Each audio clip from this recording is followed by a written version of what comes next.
The story begins in New York City's Central Park, where people are happily strolling. Suddenly, a gentle breeze blows, and the atmosphere becomes utterly silent as if time has stopped. People stand there frozen in place. A girl standing on the sidewalk senses something is wrong. She tries to warn her friend, but finds her friend's eyes are blank. Suddenly, she takes out a hairpin and stabs herself in the neck.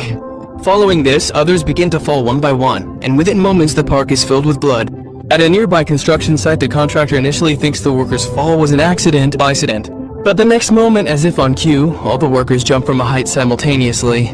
This deadly wind comes silently, leaving no room for anyone to recover. Meanwhile, science teacher Nick is teaching his class. The principal calls him to the office and tells him about the horrific incident in Central Park, AIM. Initially, everyone assumes it's a terrorist gas attack. For safety, the school is immediately closed and all students and teachers are sent home. Nick's friend, Fox, recognizes the seriousness of the threat and urges him to go to his village to keep them safe.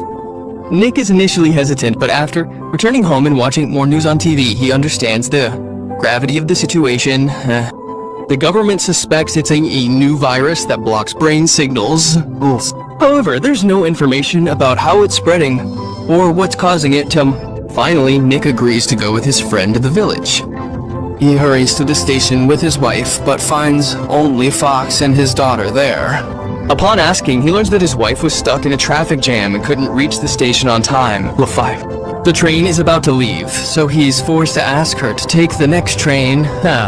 Shortly after the train departs, the same horrific incident occurs again in another park. As a light breeze blows, everyone suddenly stops.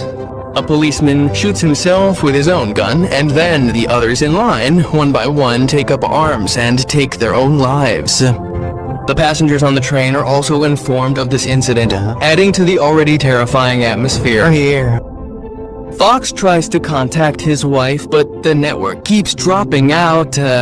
He's deeply troubled and can't concentrate on the constant chatter of the other passengers.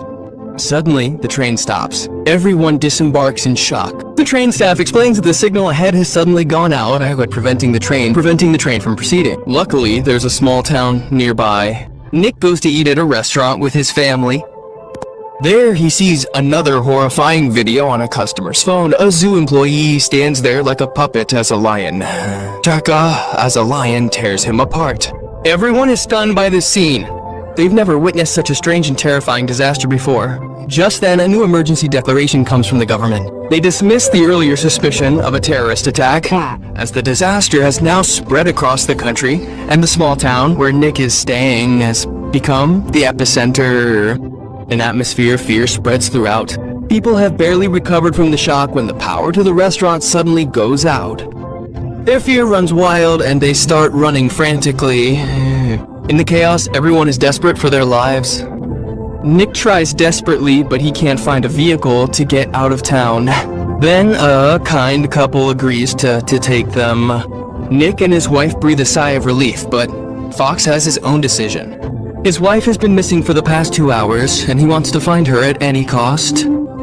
However, he doesn't want to endanger his daughter, so he entrusts her to Nick and his wife.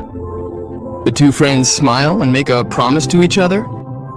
But Nick already had a feeling that they might never see each other again, and that's exactly what happens.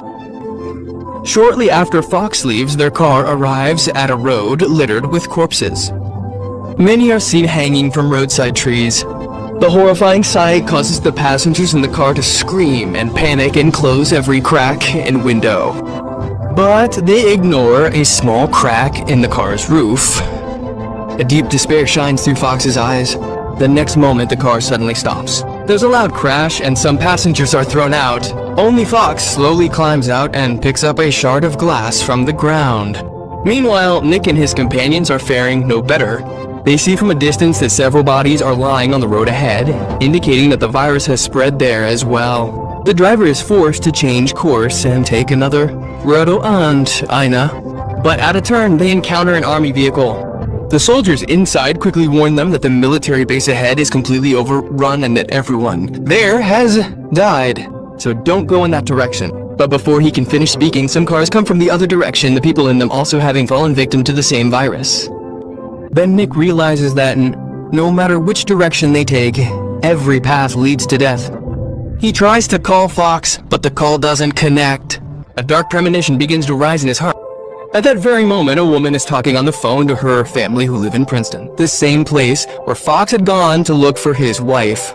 Nick quickly goes to her, but just then the sound of breaking glass is heard from the other side of the phone. A gentle breeze can also be heard. This makes it clear that the city has also been hit by this disaster. Nick sits down on the roadside and remains silent for a while. He remembers his friend Fox, who had gone to look for his wife, and now may not be alive either. He feels immense pain and helplessness in his heart, but now he can do nothing. He gathers himself and realizes it's his responsibility to take care of Fox's daughter. After calming down, Nick begins to plan his next move. Everyone realizes that every time this strange phenomenon occurs, a light breeze is always present. These incidents have mostly occurred in crowded areas. Nick suspects that the virus may be a toxic substance released by plants, triggered when the number of people in one place exceeds a certain limit. Hearing this, the soldier immediately decides that all the survivors should split into two groups and take refuge in isolated areas.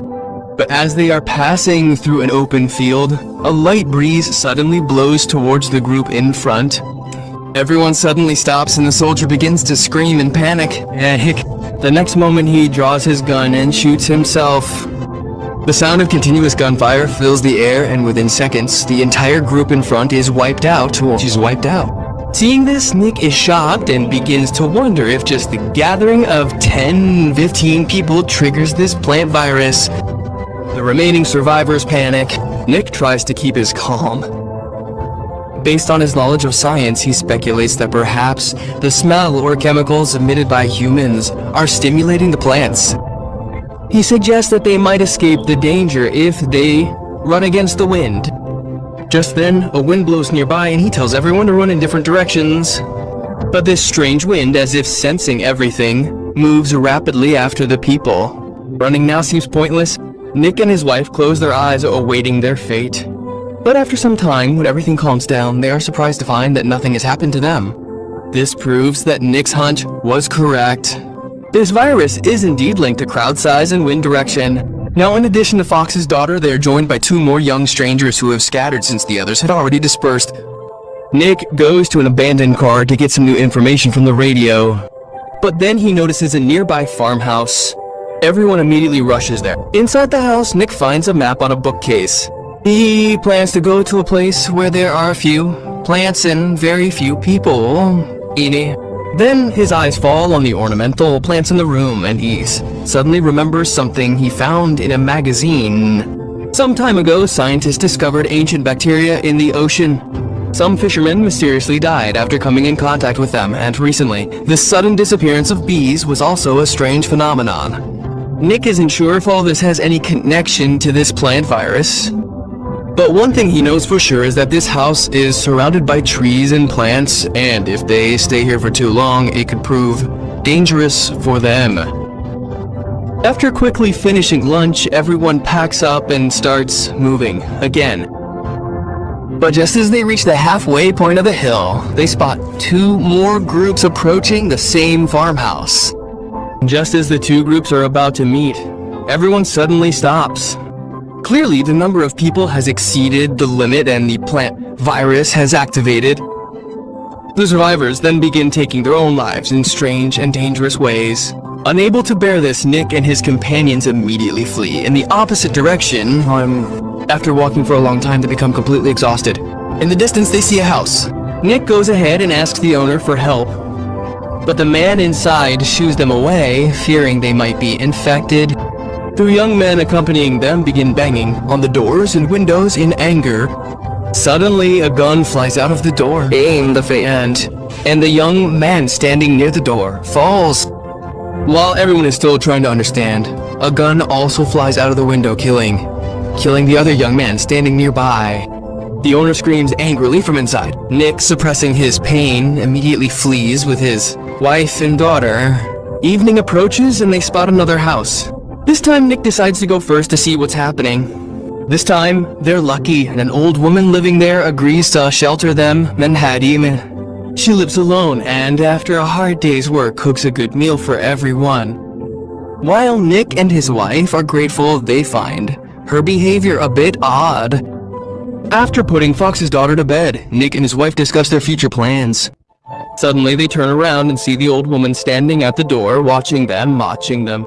Nick finds this strange and decides to leave quickly. The next morning, when he wakes up, he finds his wife and daughter missing. He panics and goes downstairs to look for them. He then notices the old woman's room door slightly open.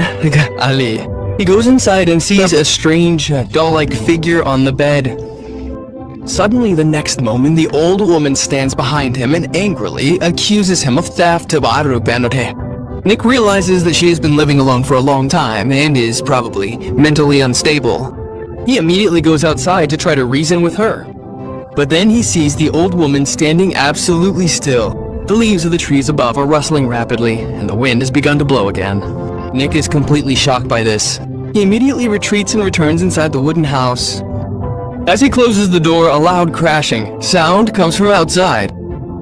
It was clear that the old woman had been caught in the wires holding the plants. Feeling the wind entering inside, Nick immediately goes to the kitchen and starts sealing every crack with towels.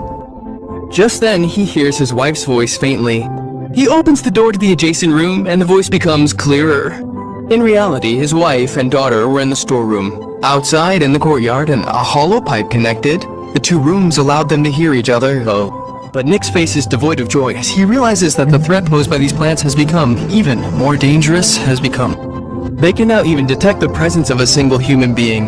The old woman's death was proof of this. Nick cannot understand how humans will survive this disaster. Death is everywhere, and in such a situation, he simply wants to spend his last moments with his wife. Thinking this, he leaves the house on his own. Seeing him, his wife also comes out and they meet in an open field. A strong wind blows all around and they hold hands, waiting for death. But even after 10-15 minutes, nothing happens to them. In fact, the strange disaster suddenly ended the moment Nick came out. Time passes, and 3 months later, everything returns to normal. Fox's daughter now lives with Nick and his wife. Experts on TV explain that this disaster may have been a warning from nature to humanity, like the tides in the ocean which come suddenly and quickly subside. The scene then cuts back to Central Park, where people are enjoying themselves comfortably. But suddenly, without any warning, everyone becomes completely still again. This means that the dreaded plant virus has returned. The film ends with this.